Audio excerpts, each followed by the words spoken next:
Hello guys! Welcome back to my YouTube channel. So ngayon guys ay isi-share ko sa inyo kung paano namin kino-connect yung mga tubig namin dito sa aming gripo mula doon sa balon. So yun lamang po ang aking isi-share sa inyo ngayon guys. So ipapakita ko na sa inyo guys. So pupunta muna kami ngayon doon sa balon, doon sa pinakaibabaw na parte ng aming tinitirhang ito.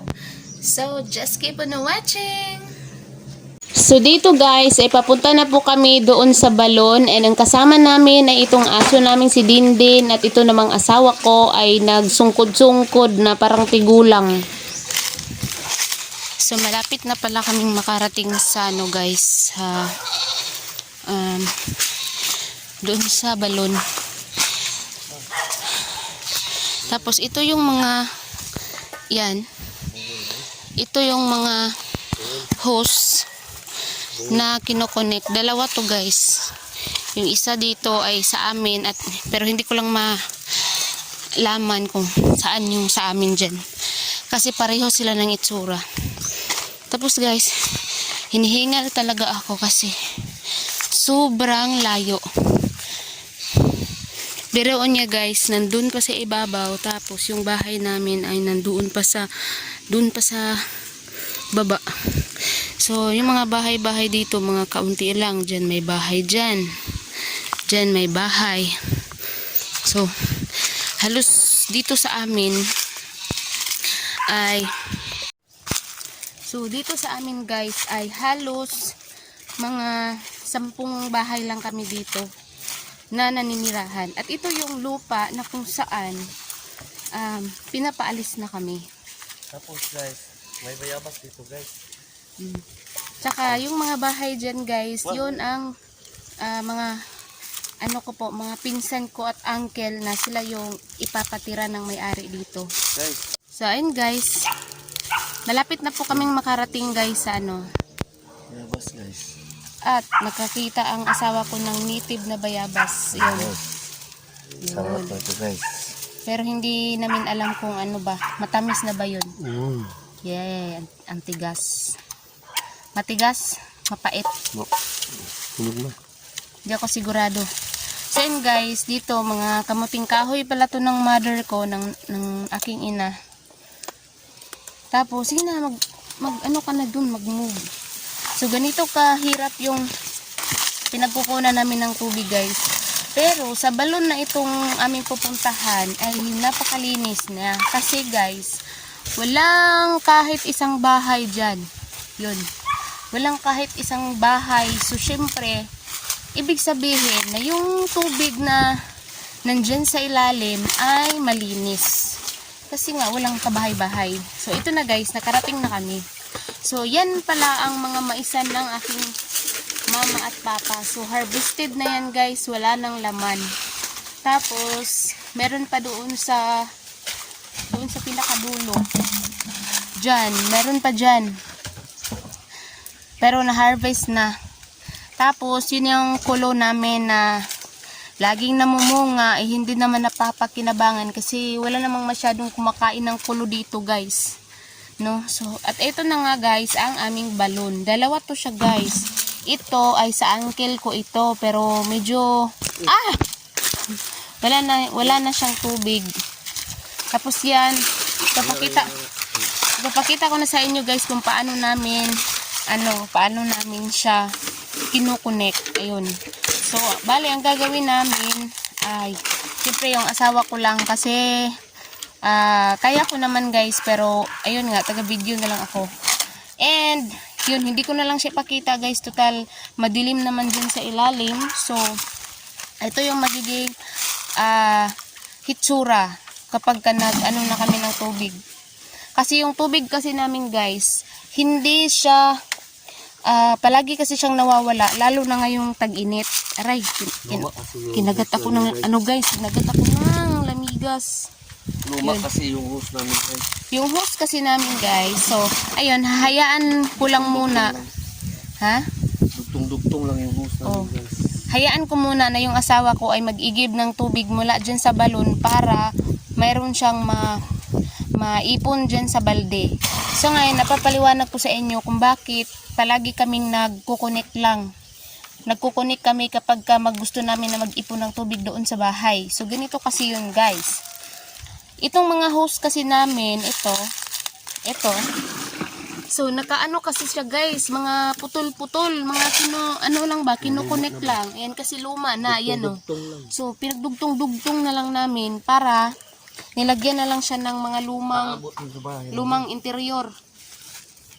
Lumang guma para lang talaga siya mag-connect. Tapos, syempre hindi naman maiiwasan na hindi naman talaga maiiwasan na ito may mga hangin na nakalabas, so hindi straight yung water. So kapag nilak namin doon sa aming bahay dahil so pakita ko muna yung ayun na nga guys, kapag nilak na namin doon sa bahay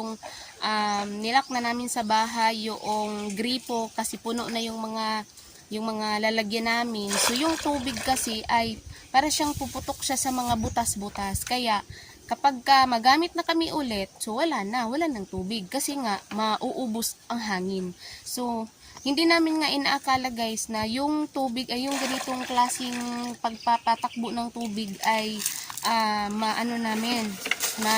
magawa namin. Kasi dati mga bata pa kami, kahit napakalayo ang lugar na ito, dito talaga kami naliligo, dito sa gitna ng bundok. Ayan guys, tingnan nyo, kung makikita nyo lang ang view, ayan o, grabe talaga guys, ang lawak ng kabundukan. So dito kami So ngayon guys, dahil tapos na yung asawa ko na mag-ipon ng tubig dyan sa bagay.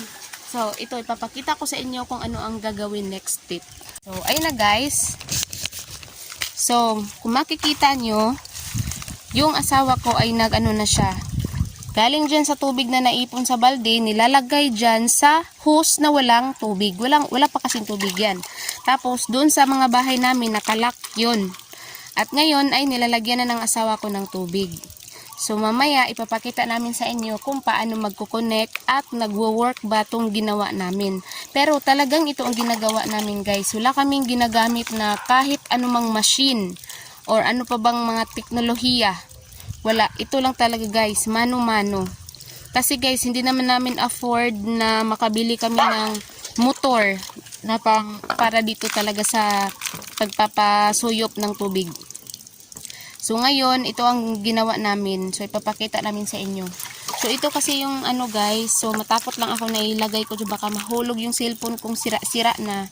Hindi na po ako makapag-update. Hindi na po ako makapag-vlog. Pero kung makikita niyo dyan sa ilalim, marami po ang tubig. So ayun na guys. Pagkatapos na nilagyan na halos mga 10 beses na nilagyan ng 10 tabo. 10 tabo ng tubig guys. So kung makikita nyo guys, paunti-unting sinusuyop. Hinihigop. Hinihigop. Paunti-unting hinihigop na ng hose yung tubig. So makikita nyo naman talaga guys, diba, na unti-unting nauubos ang tubig. At kung magtanong kayo guys kung bakit mayroong bato dyan, so yan po ang magpapabigat dyan sa hose para hindi siya bumalik sa ibabaw. Kasi guys, syempre yung hose ay magaan siya. So paano siya susuyop ng tubig, hihigop ng tubig doon sa ilalim kung wala siyang bato. So kailangan talaga hihilahin ng bato ang hose para mag-steady siya doon at hindi siya magalaw. So ayan guys, dahil naubos na ang tubig, ayan ipapakita ko sa inyo kung ano ang gagawin next step. So ayan, unti-unting ibabalik dyan sa ilalim. So ibig sabihin, yung bato ay nag-steady na siya dyan sa ilalim ng balon at humihigop na yan ng tubig. At pagkatapos guys ay tinatakpan lang namin. So yun guys, kaya masabi ko sa inyo na malinis talaga yung lugar namin.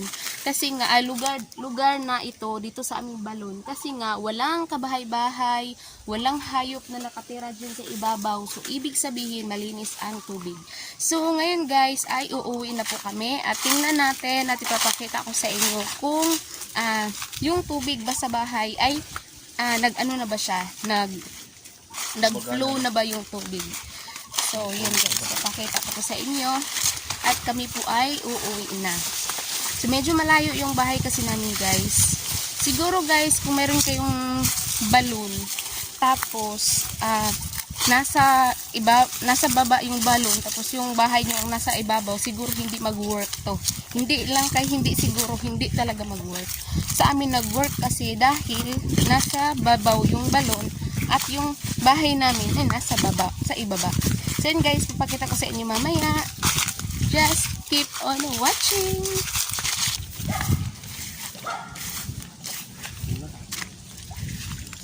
So ayun guys, legit. So ayun guys, legit na isipan.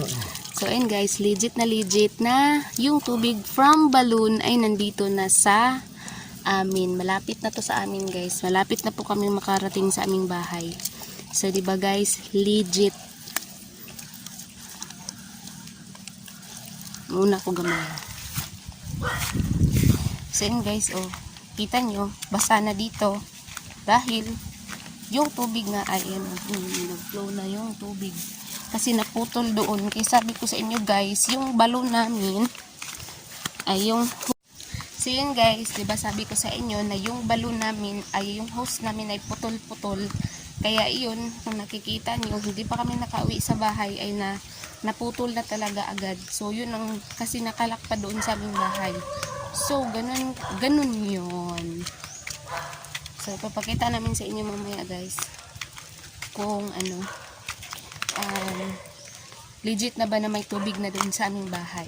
Ayun na nga guys, ay nandito na po ako sa aming bahay. Kakarating ko lang and ngayon ipapakita ko na sa inyo kung nag-work ba yung ating experiment kanina doon sa ibabaw na sa balon.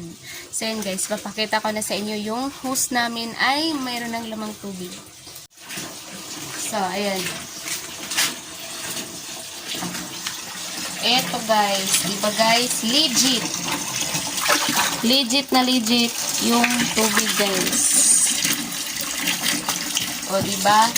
So, kung meron kayong mga balon dyan sa inyong mga bahay, tapos nahirapan kayong magsagog-sagog, so gawin nyo lang yung steps na ginawa namin.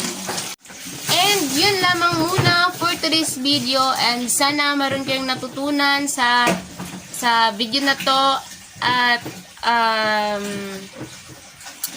sana meron kayong natutunan. Yun lamang muna guys for today's video. Maraming salamat sa panonood at sana wag din yung kalimutan na mag-subscribe sa aking YouTube channel, Diday Vlog. Bye!